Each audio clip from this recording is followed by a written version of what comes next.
लटकाने को लेकर के सुप्रीम कोर्ट ने अपना फैसला सुनाया है। इसमें साफ तौर पर कहा गया है कि बिल को मंजूर करें, लौटाएं या फिर राष्ट्रपति को वापस भेजें, लेकिन लटकाएं नहीं। और इसी पर पूरी खबर देने के लिए हमारे साथ जुड़ रहे हैं सहयोगी गौरव श्रीवास्तव, और उन्होंने इसका बाकायदा कानूनी पक्ष भी समझा है, इस पर चर्चा भी करी है। आइए सुनते हैं। सरल शब्दों में समझें तो इस आदेश का फर्क पड़ेगा आने वाले समय में। सर्वप्रथम मैं इसमें हिंदू महासभा के जो सतीश अग्रवाल जी उनके तरफ से मैं अपीयर किया था।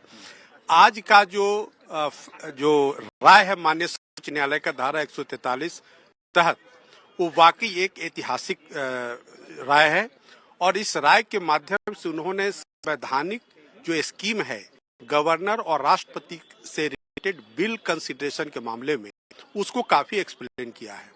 उसमें जो तमिलनाडु सरकार के मामले में जो फैसला जस्टिस वाला की अध्यक्षता वाली बेंच का आया था, उसने एक कॉन्स्टिट्यूशनल क्राइसिस क्रिएट करने का एक माहौल क्रिएट किया और उसकी बड़ी चर्चा हुई देश के विभिन्न में। और उसके बाद ये 14 प्रश्न आए। तो आज ये कहा गया है कि जो गवर्नर का जो पावर है धारा 200 और 201 के तहत, वो जस्टिसिएबल नहीं है। तो आप देखें जो धारा 200 और 201 को तमिलनाडु सरकार के केस में उसको जस्टिसिएबल किया गया था।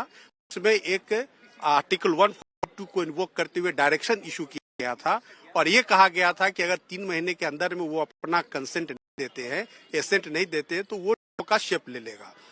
तो इन तमाम बातों का पटाक्षेप आज माननीय सर्वोच्च न्यायालय का संविधान पीठ का जो राय आया है धारा 143 उसका पटाक्षेप किया है और ये कहा गया है कि जस्टिसिएबल नहीं है और अदालत बिल के मामले में अगर गवर्नर का प्रोलॉन्ग्ड एक्शन है तो उनको एक्शन लेने के लिए लिमिटेड मैंडेट इशू किया जा सकता है, न मेरिट पर कोई चर्चा की जा सकती है।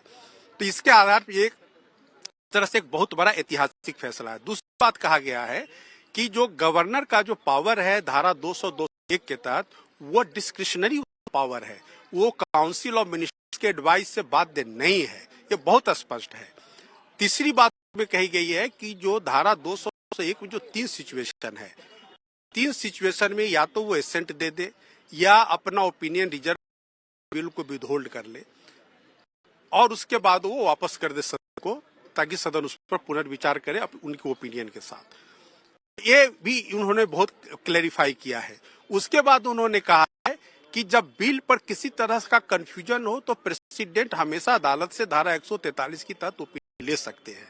तो ये जो क्राइटेरिया उन्होंने दिया है धारा 200-201 का, उसके बाद उन्होंने आर्टिकल 142 के बारे में कहा है कि साहब 142 हर बात के लिए इस्तेमाल नहीं हो सकता है और जहां विधेयक हो, जो सबसे इम्पोर्टेंट बात, विधेयक कानून नहीं है और कोर्ट का जो रोल शुरू होता है कानून बनने के बाद, यानी एक्ट बनने के बाद। तो एक्ट बनने के पहले कानून की प्रक्रिया में अदालत इंटरफियर नहीं कर सकती है। जो सेपरेशन ऑफ पावर है उसका हमें सम्मान करना चाहिए। आइए